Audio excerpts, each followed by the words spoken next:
প্রত্যেকটা আইনের লোক দেখাচ্ছে তারা সরকারি লোক দেখায় সামনে তেল নিচ্ছে। আসলে ভাই এরা কি সবাই রোহিঙ্গা? সাধারণ মানুষ সিরিয়াল দিচ্ছে, কিছু মানুষ অফিসে যাইয়ে তার কার্ড পাস করা প্রয়োজনীয় কাজ সারা, সে আইসে বলতেছে তার বন্ধু এই জায়গায় দাঁড়াচ্ছে, সে ফোন দিয়ে বলছে ভাই সামনে আইসে পড়ছি, সে আইসে বলছে যে আমি এই জায়গায় ছিলাম, আদৌ কিন্তু সে এই জায়গায় ছিল না।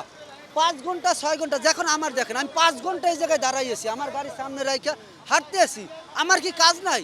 আমার কি কোনো প্রয়োজন নাই? তার কি হয়েছে? সে তার অফিস সাইডে এসে এই জায়গায় সে দাঁড়াইছে, এটা কোন ধরনের ম্যানার্স? এইটা কেমন? এ বলতেছে যে ভাই ছিল, এটা তিন চারটে লোক একই সাথে, 4টে লোক তারা বেরেন, একজন দাঁড়াচ্ছে তাদের মধ্যে একজন ছিল, 3-4টে গাড়ি দাঁড়াচ্ছে। এইটা কি আসলে সাধারণ মানুষের জন্য কতটা ভোগান্তি যা বলার মতো না। আপনি সামনে দেখেন প্রত্যেকটা আইনের লোক দেখাচ্ছে তারা সরকারি লোক দেখায় সামনে তেল নিচ্ছে। আসলে ভাই এরা কি সবাই রোহিঙ্গা?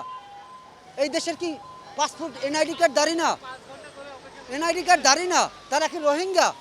তাইলে সরকার বললে দেখ যে সব বাঙালি যারা আছে সাধারণ মানুষ রোহিঙ্গা, সব বললে দেখ, ঘোষণা করে দেখ তারা রোহিঙ্গা। তারা কি রোহিঙ্গা? তাদের আইনের কাজ আছে, এই মানুষ কি চাকরি করে না? আমরা কি চাকরি করি না? সে 10 টাকা বেতন পাই, আমি তো 2 টাকাও পাই।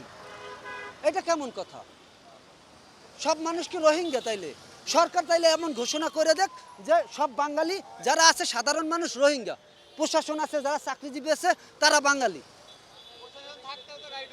গাড়ি ঢুকাচ্ছে। এটা কেমন? এটা কোন ধরনের আসলে আলোচনা?